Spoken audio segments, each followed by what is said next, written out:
Good morning and welcome back to your channel Swayam learning point. और बच्चे लोग, मैं हूं आपका लर्निंग फ्रेंड सुभाष गायकवाड़। आज हम बात करने वाले हैं सिमिलैरिटी की और यह है लेक्चर नंबर 7। आपको पता ही है कि आप अब इस ज्योमेट्री की माया में बहुत खुश हैं क्योंकि आपको पता चल गया है कि ज्योमेट्री कितना आसान बन गया है। तो इसमें क्या देखने वाले हैं? Angle bisector property, BPT, converse of BPT, converse of angle bisector property, intercept made by 3 parallel lines. क्या क्या पढ़ने वाले हैं? Intercept made by 3 parallel lines. आपको शायद सभी थियरम्स अच्छी तरीके से समझ में आ रहे होंगे। तो शुरू करते हैं। हर एक क्वेश्चन का सॉल्यूशन कैसे निकालते हैं, तो फटाफट ये वाला पहला क्वेश्चन आपके सामने है स्क्रीन पे। In triangle ABC segment BD bisect angle ABC if AB is equal to x. बताया गया है AB is equal to x, BC is equal to x plus 5, AD is equal to x pi raise to DC is equal to x plus 2, then find the value of x. हो बताया गया है कि AD by BD bisect angle ABC and then we have to prove it. Very simple. तो हम यहां solution निकालेंगे। तो let's have a solution here. In triangle ABC, क्या है इन ट्रायंगल एबीसी? जरा बताओ तुम। BD segment BD is bisector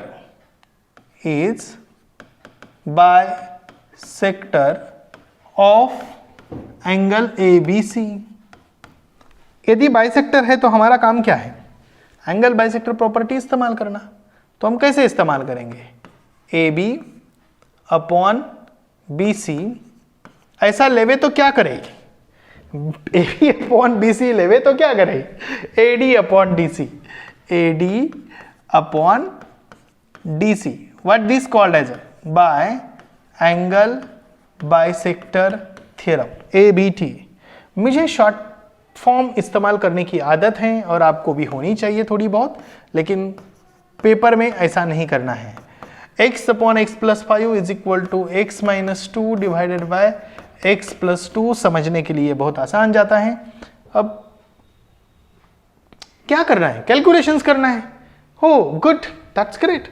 तो x in bracket x plus 2 is equal to x minus 2 second bracket x plus 5। अब मैंने तो ये कैलकुलेशन कभी किया नहीं है। क्यों? क्योंकि जब क्लास में बच्चे क्या करते हैं कि वो खुद सॉल्व करते हैं। यहाँ मैं आपको सॉल्व करके दे रहा हूँ। x into x square, x into x square, x into 2 2x, x into x square, x into 5 plus 5x, और यहाँ 2 into x minus 2x, 2 into 5 minus 10।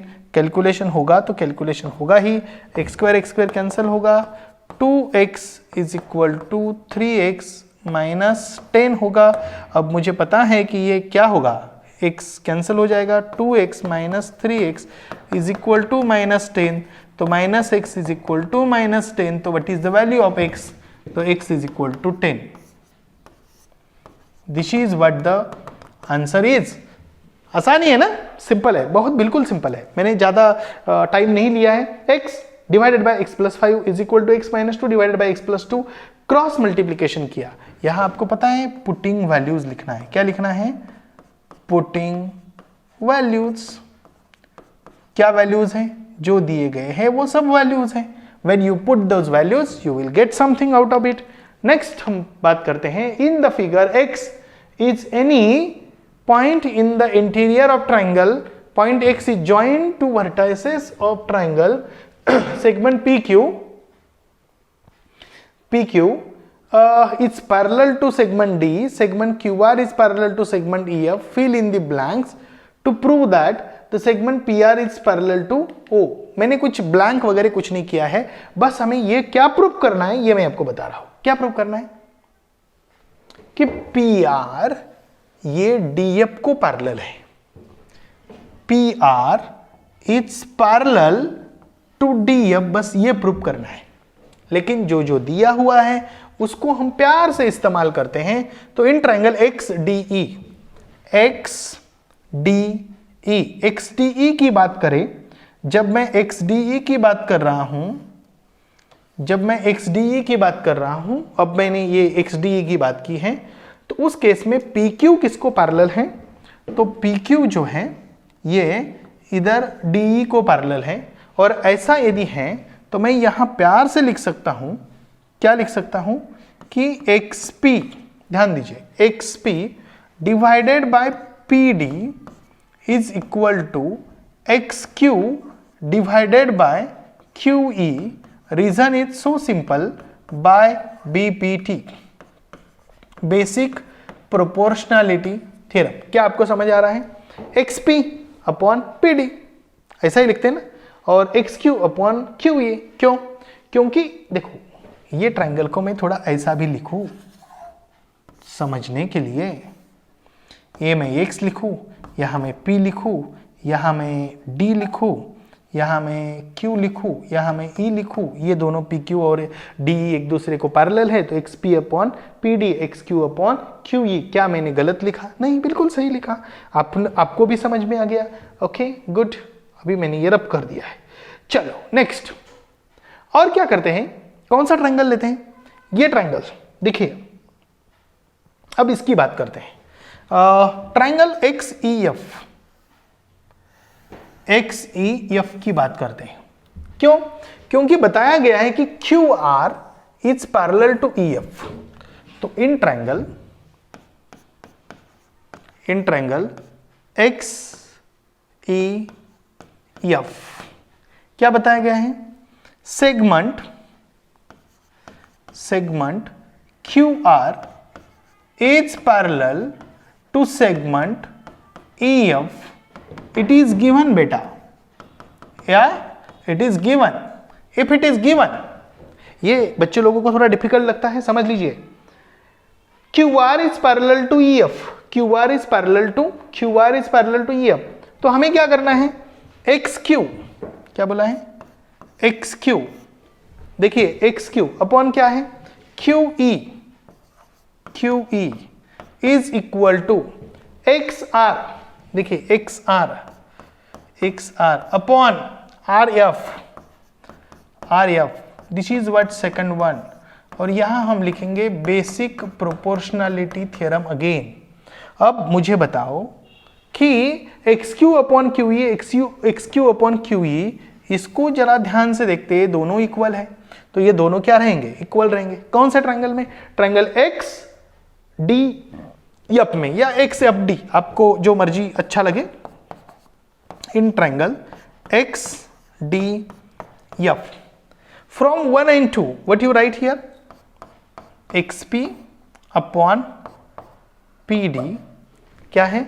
XP upon PD is equal to XR upon RF from 1 and 2। We have right to write this one. क्यों?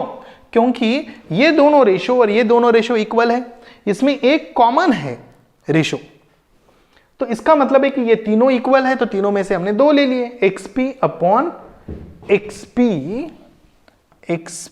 अब ये triangle ले रहे हैं, ये triangle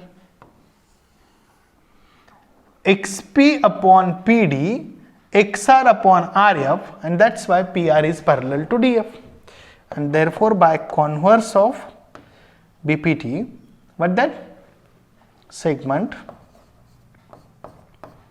PR is parallel to segment DF. What this?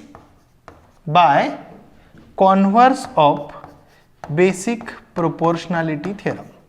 मुझे उम्मीद है कि ये बहुत ही आसान लगा होगा, आपको अच्छा लगा होगा। यदि कोई डाउट होगा तो जरा बता दीजिए कमेंट बॉक्स में। मैंने हर बार बोलता हूँ कि कमेंट बॉक्स आपके लिए है, आप उसका इस्तेमाल करें, समझें। कम्युनिकेशन के लिए वही रास्ता है। यदि आप न्यू सब्सक्राइबर है तो सब्सक्राइब करिए ताकि हर एक वीडियो आपको मिलता रहे। और एक बात ये भी इम्पॉर्टेंट है कि आपके दोस्तों में भी शेयर करिए ताकि पता चले कि ये स्वयं लर्निंग पॉइंट में आपको इस प्रकार पढ़ाते हैं। यदि आपको लगता है कि पूरा फिजिकल डिजिटल क्लास ज्वाइन करना है तो you can join, you can tell your friend as well कि यहाँ जाओ, अच्छा है। और हमारा मकसद यही है to inculcate and nurture excellency in every child of India to make them asset of the world, और बाद में ग्लोब का भी है, समझ रहे हो। तो बात होती है आगे नेक्स्ट एग्जाम्पल की। In triangle ABC, ray BD bisect angle ABC and ray CE bisect ACB in segment AB. If segment AB is congruent to AC, then prove that ED is equal to, means ED is parallel to BC. यहाँ solution नहीं है बेटा, यहाँ क्या करना है, proof करना है। कोई बात नहीं है, यहाँ solution लिखा गया है, ठीक है। तो यहाँ हमें क्या करना है, प्रूफ करना है। तो let's have a proof here. Are you getting? Okay. तो राइट हियर प्रूफ। क्या प्रूफ है?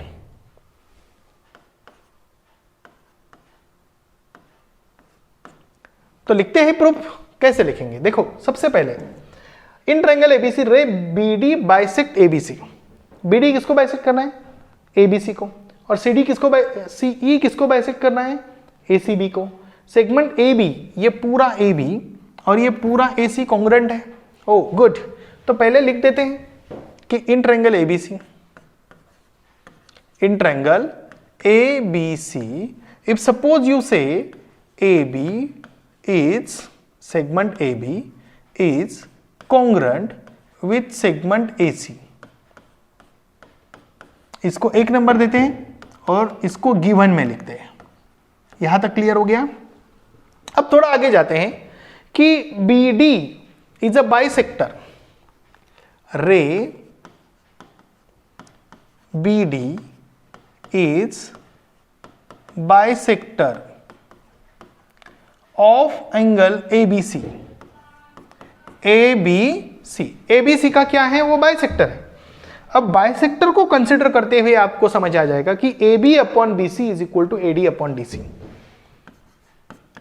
AB upon BC is equal to AD upon DC, this is second one। और यहां हम लिखेंगे बाय एंगल बाइसेक्टर थ्योरम। मैं शॉर्ट में लिख रहा हूं, देखिए क्या लिखा बोला मैंने, AB, ध्यान दीजिए क्या लिखा मैंने, AB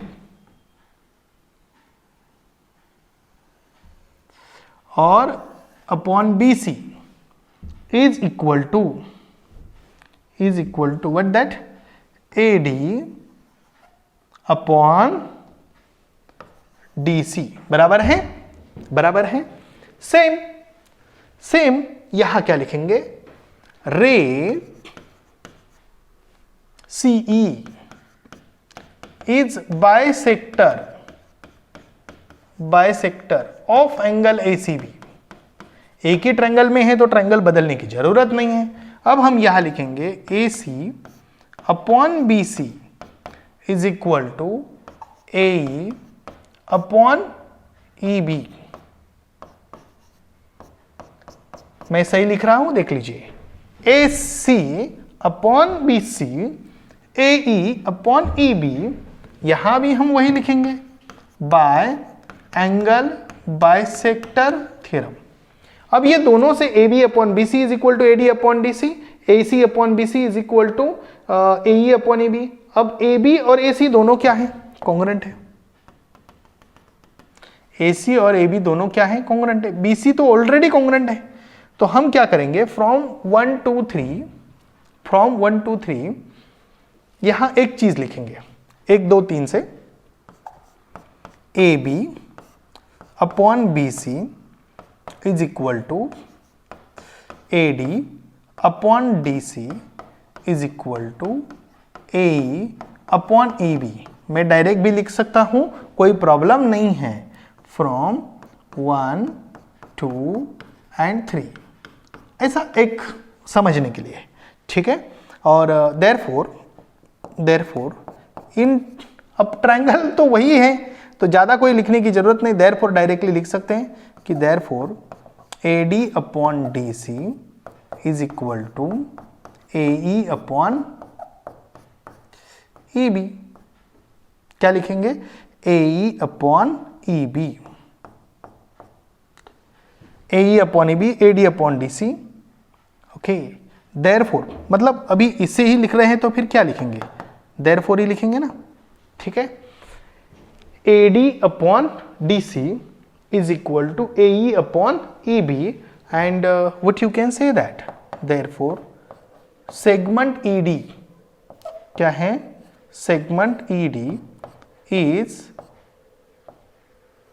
parallel, segment ED is parallel, ED किसको parallel है? BC को। segment BC, what's the reason? Reason is so simple. What is the reason? Reason is so simple. What that called as a converse of basic proportionality theorem. यदि ऐसा है AD upon DC और AE upon EB है तो ED is parallel to BC, converse of basic proportionality theorem. मुझे उम्मीद है कि आपको ये टॉपिक अच्छी तरीके से समझ में आया होगा। ये पूरा एक्सरसाइज प्रैक्टिस सेट आपने प्रैक्टिस किया होगा। कोई भी डाउट होगा तो आपको कमेंट बॉक्स में लिखना है। मैं आपको हर बार की तरह एक रिक्वेस्ट करता हूं कि आपके मन में जो भी सवाल है, write it down in the comment box. So thank you, bye.